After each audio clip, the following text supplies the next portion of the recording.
Alright, तो एक बार फिर से एक रीब्रांडेड फोन के साथ में Realme P3 तैयार है।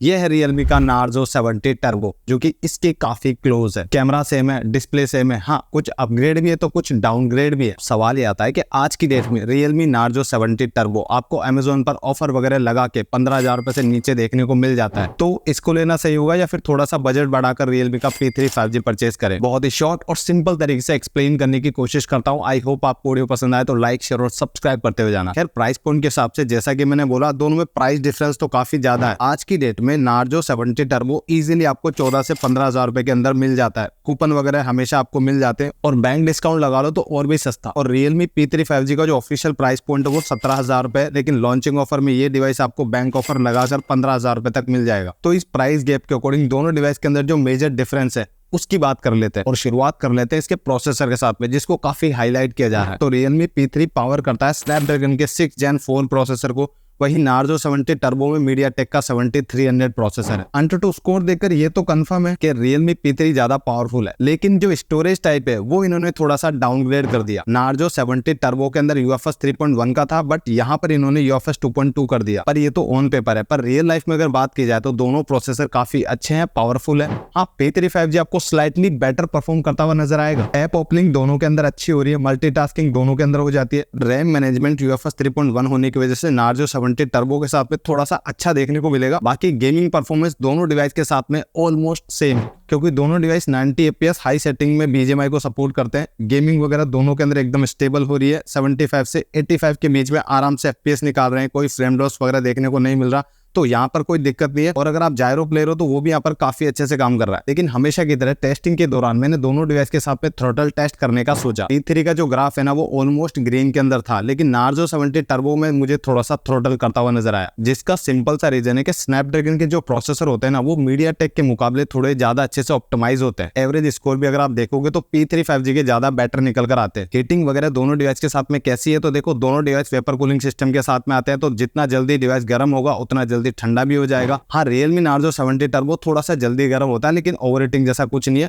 38 से 39 डिग्री के आसपास टेम्परेचर था। अभी मौसम इतना गर्म नहीं है, लेकिन आगे गर्मियों के दिन आ रहे हैं। अब दोनों डिवाइस कैसा परफॉर्म करेंगे वो तो इनके लॉन्ग टर्म रिव्यू के बाद ही पता चलेगा। अब इसके बाद में जो अगला डिफरेंस आपको मिलेगा वो मिलेगा इनके सॉफ्टवेयर पार्ट के अंदर। दोनों डिवाइस Realme के डिवाइस है तो Realme UI आपको मिलता है। सॉफ्टवेयर में दोनों डिवाइस लेटेस्ट Android 15 के ऊपर रन कर रहे हैं। Narzo 70 टर्बो जब आया था ना तो Android 14 के साथ में आया था। P3 5G अभी लेटेस्ट Android 15 के साथ में आया है। करंट सॉफ्टवेयर अपडेट की वजह से Realme P3 5G यहाँ पर थोड़ा सा बेटर ऑप्शन निकल कर आता है। साथ ही साथ इसमें एक अपडेट आपको Narzo 70 टर्बो के मुकाबले ज्यादा देखने को मिलेगा। अब सॉफ्टवेयर के बाद में बैटरी वाइज भी एक छोटा सा चेंज है। P3 5G में 6000 mAh की बैटरी दी है और Narzo 70 टर्बो में 5000 mAh की। तो ऑब्वियसली जो बैटरी बैकअप है वो आपको P3 5G के साथ में बेटर देखने को मिलेगा, पर इसके अंदर 1000 mAh की बैटरी ज्यादा देखने को मिलती है, तो चार्जिंग टाइम में इसको 10 से 15 मिनट ज्यादा लग सकते हैं। इसके अलावा कोई खास डिफरेंस नहीं है। हालांकि चार्जर आपको दोनों डिवाइस के साथ में 45 वोल्ट का देखने को मिलेगा। बॉक्स कंटेंट को लेकर दोनों ने काफी अच्छा काम किया। दोनों में आपको चार्जर प्लस TPU केस भी मिलता है। हाँ, Narzo 70 टर्बो के मुकाबले जो Realme P3 5G का कवर है वो आपको थोड़ा सा प्रीमियम देखने को मिलता है। इसके अलावा एक और काफी बड़ा मेजर डिफरेंस आपको देखने को मिलेगा इन दोनों डिवाइस की IP रेटिंग के अंदर। Narzo 70 टर्बो में IP64 की रेटिंग है, तो पानी के छींटे वगैरह से ये डिवाइस प्रोटेक्ट कर लेगा। लेकिन P3 5G इस बार IP68 और 69 की रेटिंग लेकर आता है, तो एक बार के लिए आप इसको पानी में डिप भी कर दोगे ना तो डिवाइस को कुछ नहीं होगा। हालांकि आपको करना नहीं है, क्योंकि कोई सा भी ब्रांड हो IP रेटिंग की कोई ऑफिशियल वारंटी नहीं देता। एक्सीडेंटली हो जाए तो कोई दिक्कत नहीं है, लेकिन जानबूझकर नहीं करनी है। तो ये तो हो गई कुछ अपग्रेड्स की बात। अब कुछ ऐसे डाउनग्रेड भी है, जैसे कि देखो दोनों डिवाइस गेमिंग को टारगेट करते हैं,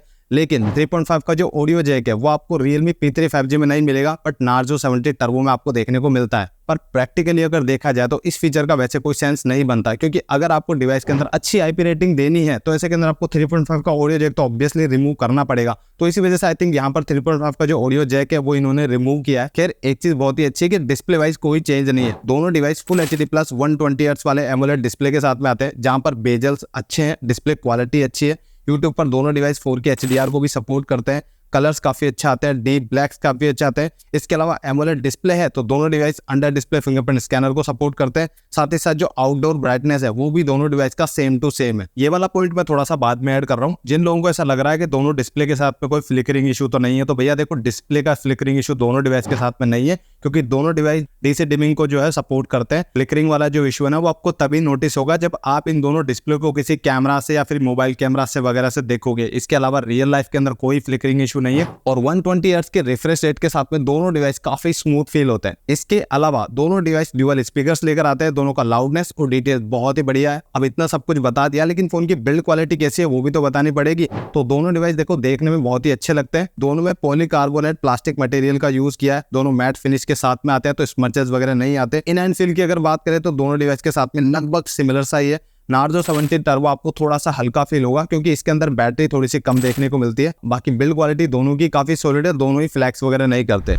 अब लगे आते इनके नेटवर्क की भी बात कर लेते हैं। तो दोनों फोन 5G फोन है, 5G के अच्छे खासे बैंड आपको देखने को मिलता है। 5G प्लस दोनों डिवाइस के साथ में मुझे देखने को नहीं मिला। बाकी सिम स्लॉट दोनों फोन में हाइब्रिड देखने को मिलता है, साथ ही साथ दोनों में डुअल माइक आपको देखने को मिलेंगे और साइलेंट कॉल रिकॉर्डिंग भी आप दोनों डिवाइस के साथ में कर सकते हो। अब बात करते हैं सबसे इंपॉर्टेंट फीचर की कि भाई कैमरा किसका अच्छा है। दोनों में मेन सेंसर 50 मेगापिक्सल का है, सेल्फी कैमरा दोनों में 16 मेगापिक्सल का है। देखो मेन कैमरा में सबसे पहले आपको कुछ इंप्रूवमेंट देखने को मिलेंगे, जैसे कि Realme P3 का जो कैमरा है वहां पर आपको डिटेल्स थोड़े से अच्छे देखने को मिलते हैं। साथ ही साथ जो कलर्स है वो नार्जो 70 टर्बो के कंपैरिजन में थोड़े से सेटल देखने को मिलते हैं। साथ ही साथ जो स्किन टोन्स है वो भी आपको P3 में थोड़े बेटर देखने को मिलेंगे। नार्जो 70 टर्बो फेस को थोड़ा सा एक्स्ट्रा ब्राइट करने की कोशिश करता है और वहां पर कलर्स पंचे होते हैं। लेकिन जो मेजर इंप्रूवमेंट मुझे कैमरा में नोटिस हुआ वो ये था कि P3 के अंदर जो लाइट कंट्रोल है ना वो थोड़ा सा पहले के मुकाबले इंप्रूव हुआ है। ये डिवाइस लाइट को थोड़ा सा बेटर कंट्रोल कर रहा है। बाकी पोर्ट्रेट शॉट्स अगर आप देखोगे तो दोनों डिवाइस काफी अच्छा परफॉर्म कर रहे हैं। इवन लो लाइट में भी दोनों डिवाइस के अंदर आपको सेम रिजल्ट देखने को मिलेंगे। वैसे सारे फोटोज मैंने गूगल ड्राइव के अंदर सेव कर दिए, वीडियो के डिस्क्रिप्शन में लिंक दे दूंगा, खुद से जाकर आप चेकआउट कर सकते हो। बात करें अगर सेल्फी कैमरा की, जहां पर फोटोज को अगर देखते हैं तो वहां पर मुझे ऐसा लगता है कि P3 में डिटेल्स जो है वो स्लाइटली इंप्रूव हुए। इसके अलावा स्किन टोन अच्छे, साथ ही साथ जो लाइट कंट्रोल है वो भी इस बार आपको P3 के अंदर काफी इंप्रूव देखने को मिलेगा। तो ओवरऑल फोन के जो कैमराज है वो फोटोज को लेकर तो सेम है। अगर बात करें वीडियोस की तो दोनों डिवाइस 4K 30 FPS के ऊपर वीडियोस बनाते हैं, जहां पर क्वालिटी आपको दोनों के साथ में सेम देखने को मिलेगी। साथ ही साथ दोनों के वीडियोस स्टेबल होते हैं। अगर सेल्फी कैमरा की बात करें तो दोनों डिवाइस 1080p 30 FPS के ऊपर वीडियोस बनाते हैं, जहां पर मुझे ऐसा लगता है Realme P3 5G के जो वीडियोस हैं वो थोड़े से ज्यादा डिटेल्स कैरी करते हैं। अब सबसे लास्ट में बात करते हैं फाइनल कंक्लूजन की कि दोनों में से कौन सा डिवाइस लेना बेस्ट रहेगा। प्राइस पॉइंट के अकॉर्डिंग देखो परफॉर्मेंस वाइज ऐसा कोई बड़ा डिफरेंस आपको देखने को नहीं मिलता। 2 से 3 हजार रुपए आप P3 5G में ज्यादा देते हो, लेकिन उसका बेनिफिट भी आपको मिलेगा। लाइक यहाँ पर आपको बैटरी थोड़ी बेटर मिलेगी, सॉफ्टवेयर अपडेट एक ज्यादा मिलेगा, साथ ही साथ यहाँ पर IP रेटिंग भी आपको काफी अच्छी देखने को मिल रही है। तो बजट इशू नहीं है। और अगर आप एक बजट गेमिंग फोन देख रहे हो तो ऐसे के अंदर आप Realme P3 के साथ में जाओ, ये थोड़ा सा ज्यादा बेटर ऑप्शन है। अदरवाइज बजट थोड़ा सा टाइट है तो Realme Narzo 70 टर्बो भी आपके लिए काफी अच्छा ऑप्शन है। तो बहुत ही शॉर्ट और सिंपल तरीके से मैंने आपको बता दिया। आई होप अब आप डिसाइड कर सकते हो कि दोनों में से किस फोन के साथ में जाना चाहिए।